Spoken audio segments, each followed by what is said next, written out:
నవీన్ పల్లాల గారు 2 రాష్ట్రాలకి ఒక ఆయన పీస్ అంబాసిడర్ చెప్పాలంటే ఆయన సర్వమతాల సారాంశంలో సత్యాన్ని తెలిపే వ్యక్తి ఈజ్ నాట్ కాంట్రవర్షియల్.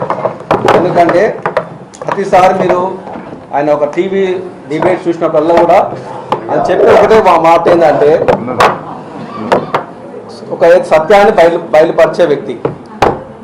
ఈ సత్యాన్ని బయలుపరిచే ప్రక్రియలో ఆయనకు ఎన్నో కాల్స్ వచ్చినాయి. ఆ కాల్స్లో బ్రదర్ అడిగినట్టు ఇప్పటి నుంచి కాదు, డే 1 నుంచి కూడా ఆయనకు రిటర్న్ ఉన్నది. ఇది 2 ప్రభుత్వంలో ఉన్న మీడియాకు తెలుసు. కొంతమంది ఎవరైతే మరి ఫెనాటిక్ గ్రూప్స్ ఉన్నారో వారు ఓపెన్గా కూడా ఆయన గురించి ఛాలెంజ్ చేసి చంపేస్తామని చెప్పారు. ఇది ఓపెన్, ఇది మీడియాలో వచ్చింది. వచ్చిన తర్వాత ఒక ప్లాన్ ప్రకారం టైం చూసి అతన్ని ఒక కదలికలు చూసి ఈ సంఘటన జరిగింది. ఇంకొకటి ముఖ్యంగా క్రైస్తవ సంఘాలకు 2 రాష్ట్రాల్లో ఉన్న తెలుగు వారికి ఇది ఒక గొప్ప లాస్. ఇది ఎట్లా అంటే ఒక సత్యాన్ని బయలుపరిచే వ్యక్తి, మీడియాలో ఉన్న వ్యక్తి, ఇంకొకటి ఆయన కుటుంబాన్ని ఆలోచించలే, సమాజం గురించి ఆలోచించిన వ్యక్తి, ఇంకొకటి కొంతమంది ఫెనాటిక్ గ్రూప్స్ పేర్లు కూడా చెప్తా. రిపోర్ట్స్ వచ్చిన తర్వాత ఆ రిపోర్ట్స్ వచ్చిన తర్వాత కూడా అన్ని విషయాలు మేము ముందు తీసుకొస్తాం. లాస్ట్ సుధీర్ చెప్పినట్టు ఈ విషయాలు మరి ఇక్కడితో ఇప్పుడు ఆరంభమైంది, ఇప్పుడు నిజంగా ఆరంభమైంది. ఎందుకంటే ఇంతవరకు శాంతపరంగా పీస్ఫుల్గా మరి దేశానికి రాష్ట్రానికి ఒక సందేశాన్ని తెలియజేయడమే క్రైస్తవుల ఉద్దేశం. మత రెచ్చగొట్టే మాటలు కావాలి. చాలామంది ఏం చేసినారంటే ఒక వ్యక్తి ఇంకొక రిలీజన్ నుంచి వచ్చి ఇంకో రిలీజన్ జాయిన్ అయ్యి ఇంకో రిలీజన్ దూషిస్తూ అంటారు. అది తప్పది. ఎందుకంటే మన భారత రాజ్యాంగంలో ప్రతి ఒక్కరికి స్వేచ్ఛ ఉన్నది. అంబేద్కర్ గారు మనకి ఇచ్చిన స్వేచ్ఛ. ఆ స్వేచ్ఛతోనే మీడియా కానీ స్పీచ్ ఆఫ్ డెమోక్రసీ కానీ అతను ఉపయోగిస్తున్నాడు.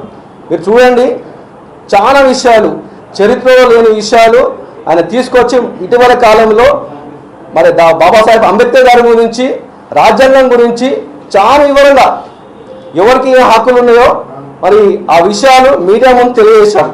ఎప్పుడైతే ఈ మీడియా ముందు తెలియజేశారో ఆ రోజు నుంచి కూడా ఇంకా అతని మీద కక్ష కట్టారు.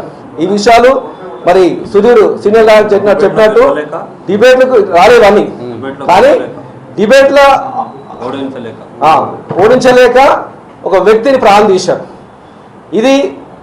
ఇది కక్షపూర్వకంగా జరిగిన ఒక హత్యనే. ఇది నాట్ యాక్సిడెంట్ కాదని రిపోర్ట్ వచ్చిన తర్వాత కార్యాచరణను మరి మరొకసారి ఇక్కడ ఉన్న పెద్ద నాయకులు, యువ నాయకుడు మరి డిన్నో బిషప్ గారు, భాస్కర్ ముల్కల, మరి అశోక్ అన్న, క్రిస్ పాస్టర్ గారు, స్మరణ్, మరికొన్న పెద్ద నాయకులు ఉన్నారు ఇక్కడ అందరు కూడా. ఇక్కడ నుంచి మరి మేము అడిగే డిమాండ్ ఒక్కటే, న్యాయబద్ధకంగా మరి రిపోర్టు వెరీ క్లారిటీగా రావాలి. అది తెలుసు, మీకు తెలుసు, మాకు తెలుసు. ఎప్పుడు కూడా సత్యాలు బయట పెట్టరు. ఇది ఎందుకంటే మత సాహసం కిందకి వస్తుంది కాబట్టి దీన్ని ఇంకా రెచ్చగొడతారని మేము రెచ్చగొట్టే మాట్లాడతలేము. మేము కోరేది ఈ డెమోక్రసీలో ఒక న్యాయబద్ధకంగా, చట్టబద్ధకంగా క్రైస్తవ నాయకులుగా మేము అప్పీల్ చేస్తున్నాము. మరి మీ మీడియా మిత్రులు మీ అందరికీ కూడా అభినందనలు. ఎందుకంటే సత్యాన్ని సత్యంగా తెలియజేయండి. ఇది మేము కోరుకున్న అప్పీల్. ఇది మరొకసారి వేదిక ఏర్పాటు చేసిన అందరికీ వందనాలు తెలియజేస్తూ ముగిస్తున్నాను.